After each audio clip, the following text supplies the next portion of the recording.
просматривал архивы и, как говорят, накатило вспомнить первые свои движения к здоровью, к реабилитации.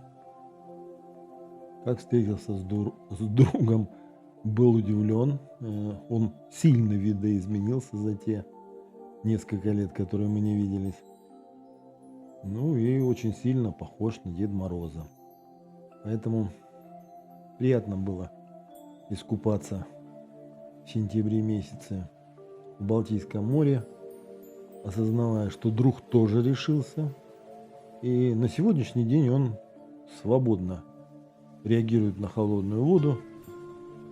И мне приятно, что у меня как бы жена, друг, уже почти коллектив. Как говорят, один белорус– это воин, два– это уже партизанский отряд. А у нас соединение, тем более и друг, и жена, и я, мы, в общем-то, по отцу все белорусы. Я рожден, правда, на Украине, в Донецкой области. И я люблю место своего рождения. Считаю это также своей родиной, потому как я родился в те года, когда была родина у нас очень огромная, от Дальнего Востока до западных границ с Польшей, Венгрией, Румынией и так далее. И Молдова была СССР, и кумовья у меня из Молдавии. И поэтому накатило, и я решил, смотря на эти кадры, конкретно поделиться с вами своими впечатлениями. Ну, заодно я выставлю это короткое кино, оно не такое длинное, в триллер своего канала, чтобы люди, которые заходили, понимали, что человек, который им стал интересен для какого-либо кинофильма, вот он такой и есть. Потому что я был и в Фейсбуке, я был и в Инстаграме. Я был длительное время в ТикТоке, вел там стримы, встречался с людьми. И даже вот этим летом, прошлым, которое было, я встречался с ребятами, с которыми познакомился в ТикТоке. Они из Нарвы. И они в свое время, их очень увлекала тема плоской земли. Поэтому, как бы, встретившись, это жизнь, это так интересно, так весело. Тем более, когда молодые люди изучают такие глобальные темы, как плоская земля, колпак над землей, создатель и так далее. Многие в свое время обращались ко мне, а теперь я сам обратился к себе, потому что долго не мог решить определенную проблему. Ну, проблема простая. Вы видите, я тоже не, как это, мальчик с пальчик. То есть тоже в теле мужчина, в самом рассвете сил и так далее. Ну, правда, поковыренный, немножко порезанный, зашитый. И, в общем-то, я хочу вернуться к тому состоянию, в котором я был. Поэтому свое лечебное голодание я опять буду применять на себе, но уже с, как сказать бы правильно, но уже с поправками на медикаменты, на дисциплину их приема, с дисциплиной остальных других вещей. То есть процесс для меня, скажем, энергоемкий. 3 года после трансплантации это не так много. Поэтому я как бы решил, просматривая ностальгические такие варианты, видя и вспоминая те видео, которые я общался с этими людьми, писал, которые будут далее. То есть люди с ограниченными возможностями. И в таком позитиве такого добились, что, скажем, мне уже нефиг нефиг это лентяйничать. То есть молодежь такая, с такими травмами, и, извините, себя восстанавливает сама, вот эта девочка. Я специально показываю данные, то есть заинтересуетесь, можете в ТикТоке посмотреть ее историю, почитать. Симпатичная, миленькая, и она себя подняла. А следующий будет парень, у которого нет ног, но вы не обратите, вы даже не заметите, и его бросила жена с ребенком, да, кажется, с ребенком, или даже с двумя. Он не в аварию попал, а попал он, дай бог памяти, ну, вот тут видно конкретно. Вы тоже можете его найти в ТикТоке. Я преклоняю колено перед такими людьми. И мне стыдно быть другим, потому что я считаю, что я каким-то маленьким боком принадлежу к ним.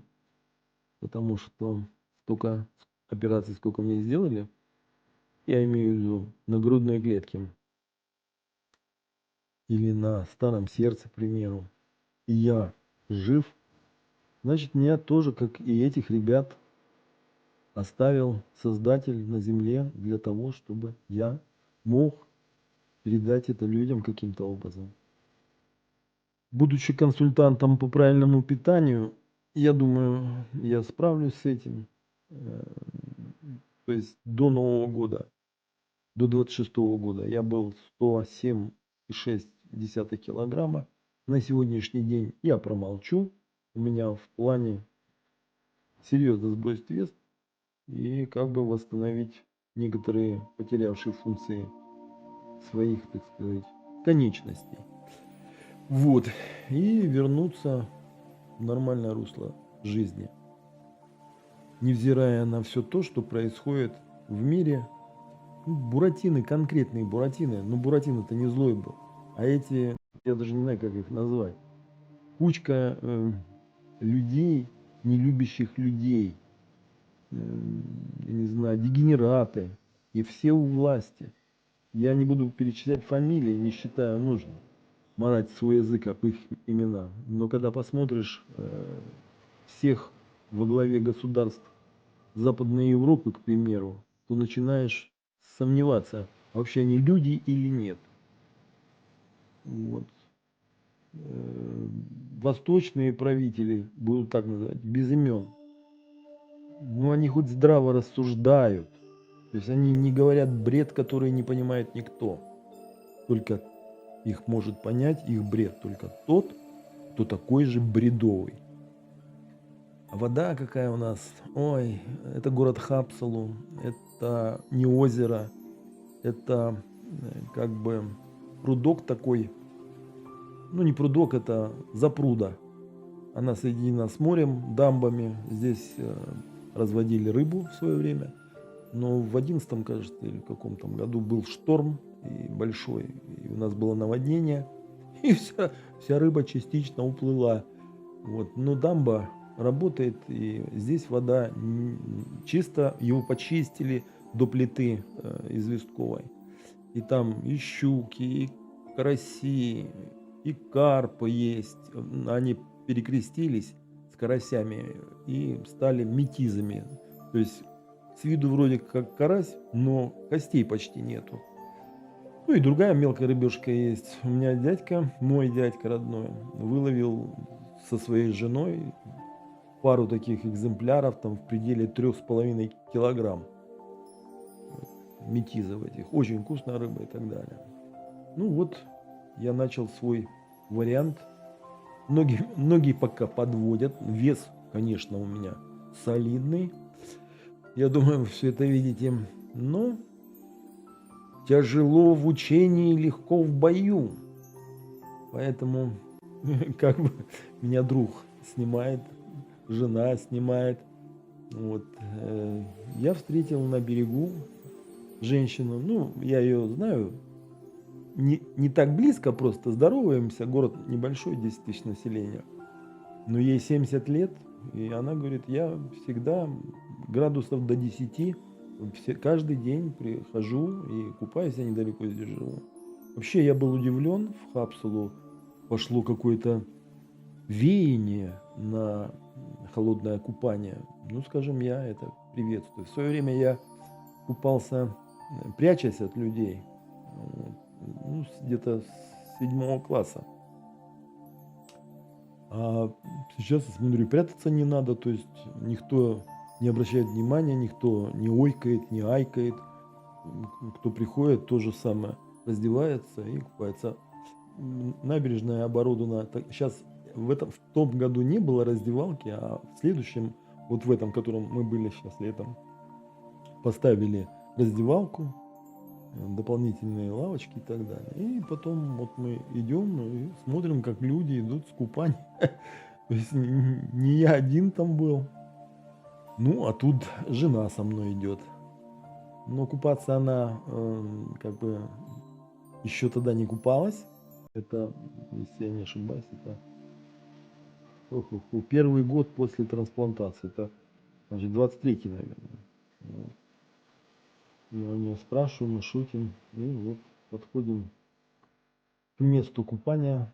Вот, она только снимает. Ну, смотрит и красоту наблюдает. Но она еще не настроилась в тот момент. Зато в следующем году, в 24-м, она меня удивила, поддержала. И по сей день она в первых рядах. Вот. А я поплыл. Поплыл. Хоба. Но голову я не мочу.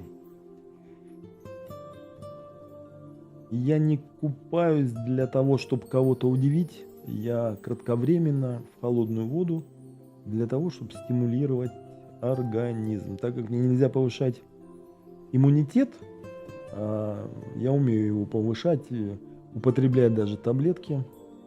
Я стараюсь не злоупотреблять доверием докторов, которые мне сделали такую сложнейшую операцию. И еще плюс 5 к ней. И поэтому я первоначально ежедвухнедельно у меня кровь брали на анализ содержания токролимуса и целпеля. То есть это два препарата, которые против отторжения органов после трансплантации. А сейчас в данный момент 3 месяца у меня интервал. У меня набор таблеток, все как положено, по времени. 12 часов разница между приемами. Ну, так как я встаю пораньше, то я успеваю зарядку сделать, и в другой раз и пройтись. Чаю не пью ни с чем, а пью просто воду теплую.